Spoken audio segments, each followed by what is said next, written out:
Sadly, everyone's talking redundancy, so here are some top tips in how to make someone redundant.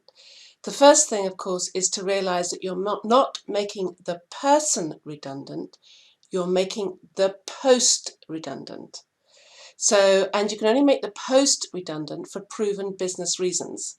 So that's a fall in figures and what have you. You can make individuals redundant if you have evidence, business evidence that they're the right person to go. Like in beauty salons, if their column is only half booked because they've only got a few clients versus other people's whose columns are completely booked. That's a business pounds and pence reason.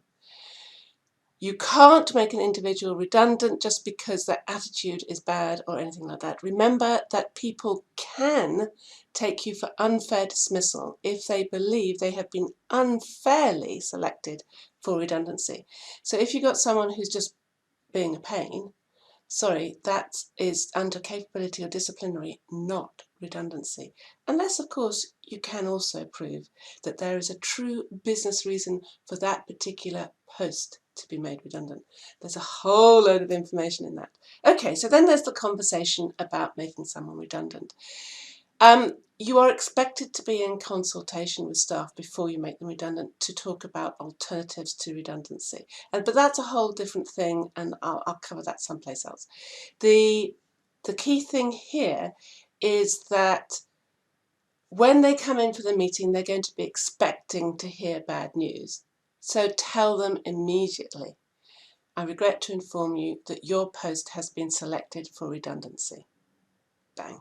Then you give them the business reasons why, which they should be aware of already. You should already have told them and they should already have figured it out, but go through it. Then tell them how much money they're going to get, when they're going to receive the money. And the other thing that a lot of people are quite concerned about is what you're going to give as a reference. Are you going to give me a reference? What kind of reference will you give me? So you need to figure out what that is. And then you give them the letter that summarises everything you've just said. Then I would suggest that you arrange to speak to them the following day to cover any points or answer any additional questions they may have. The reason I say that is that when people are told their post is redundant, even when they're expecting it, and I once made myself redundant and I went through shock when I realised, oh gosh, I am actually redundant. Even when people expect it, when they're told it, they go into shock. They go into, my job. They go into shock.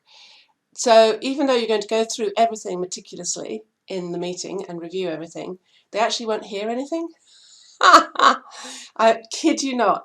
But if you arrange to speak to them, phone, Zoom, meeting next day, and say, I'll be there to answer any questions. They'll come in and they'll come in with questions like, so when am I going to get paid? Which you'll have covered yesterday. It will actually be in the letter, but they still want to hear it from you. They still want that reassurance. You're going to get paid on the 1st of October. Okay. Yeah, and all that kind of thing. Obviously, you've got some good news, like the redundancy payments is tax-free, which is always good news. Yeah, you need to go through it all again, and then they'll go, poof. The final gift you can give anyone who's redundant is to let them know what they're really good at. You know, I'm sorry to lose you. You're really good at this and this and this and this and this. Be genuine, be true, be absolutely. Give them the confidence. Give them the information about what they're good at, because most people don't know. Give them those things that will help them, give them that leg up, give a boost into finding other work, into finding new work. It's going to be tough out there, but you can find it. You can find it. My neighbour, he's in events. On the very first day of lockdown, he lost his new job with no furlough payment and a baby in the house. He's now found a full-time job in events during lockdown. Oh, he worked it. Believe you me, he worked it. But it's possible to find them. And this is what you need to tell people. You need to lift them up and say, you're good at this, you're good at that.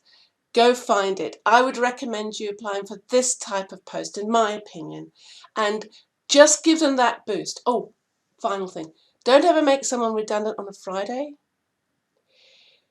Don't fire anyone on a Friday too. It's a kind of an unwritten rule. Make it earlier in the week if you can.